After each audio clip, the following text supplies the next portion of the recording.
پیروں کے پاس جانا, آپ ان کے ساتھ حاجت روائیاں کرنا, کوئی نیک لوگوں کی تصویریں لے کے اپنی گھروں میں لگا کے رکھتے ہیں کہ جی اس سے برکت آئے گی, یہ کیا ہے؟ محبت کا ذریعہ بنا کے رکھا ہوا ہے نا.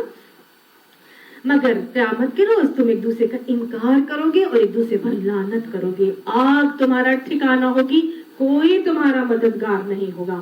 اس وقت لوط نے اس کو مانا, کسی اور نے نہیں مانا تھا. کس نے مانا تھا؟ لوط علیہ السلام نے, اور ان کی بیوی جو بعد میں بیوی ہوئی تھی, ان کے چچا کی بیٹی تھی حضرت سارہ.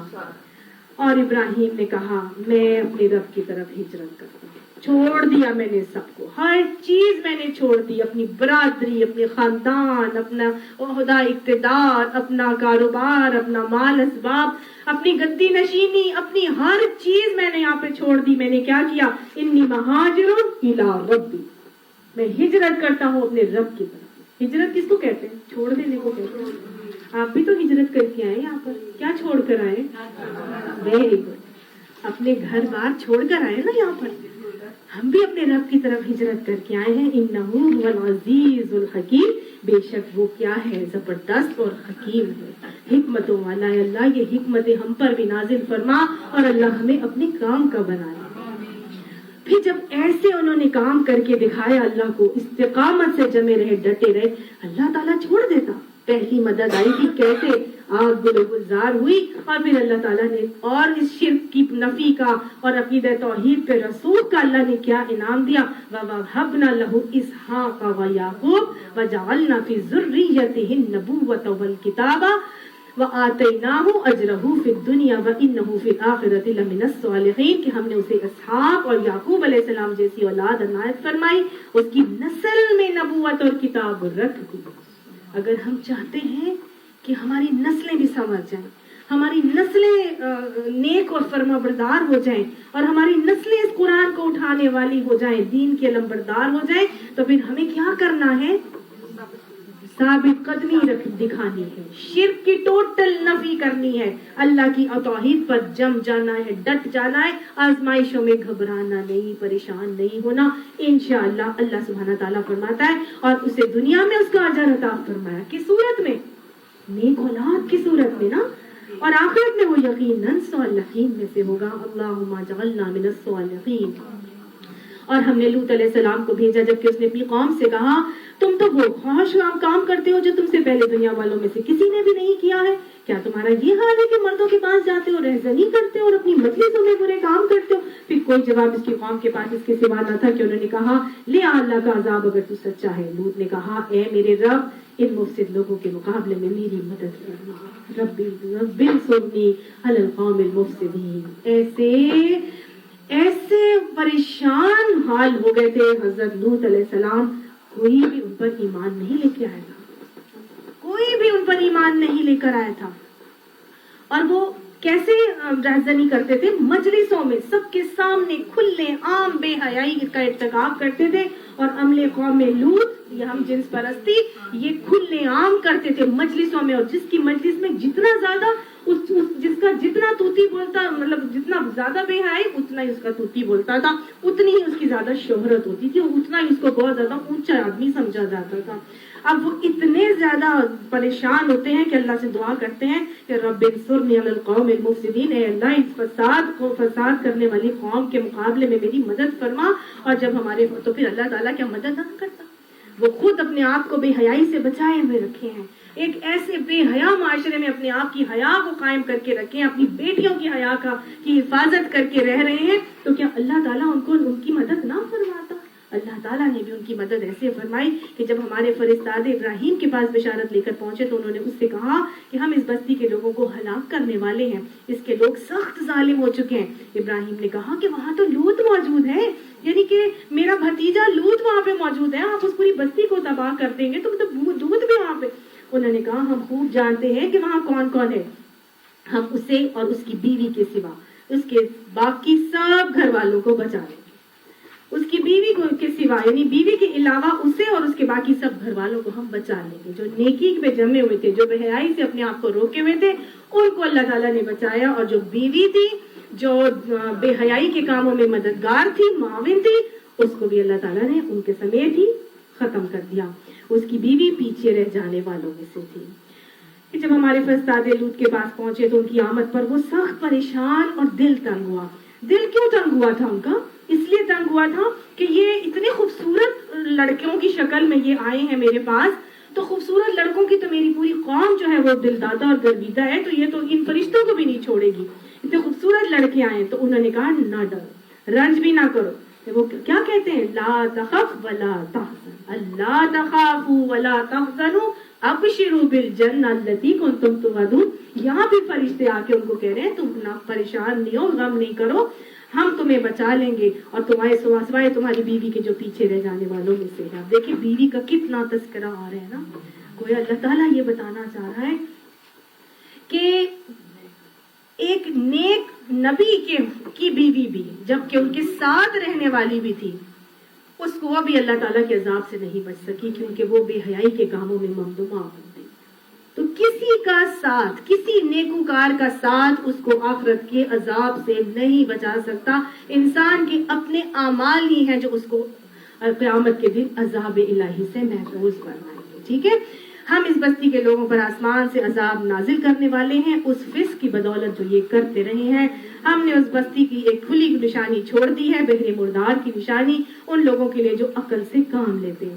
مدین کی طرف ہم نے ان کے بھائی شعیب کو بھیجا. اس نے کہا ہے میری قوم کے لوگوں, اللہ کی بندگی کرو اور روز آخر کے امیدوار رہو, زمین میں مفسد بن کر زیادتیاں نہ کرتے پھرو. مگر انہوں نے اسے بھی جھٹلا دیا. آخرکار ایک سخت زلزلے نے انہیں آ لیا اور وہ اپنے گھر میں پڑے کے پڑے رہ گئے. یہ کون تھے؟ حضرت شعیب علیہ السلام کی قوم. یہ ناپ تول میں ڈنڈی مارتی تھی اور ریزنی اور لوٹ مار کا کام کرتی تھی, کیونکہ یہ بھی مال کی محبت کے اسیر تھے.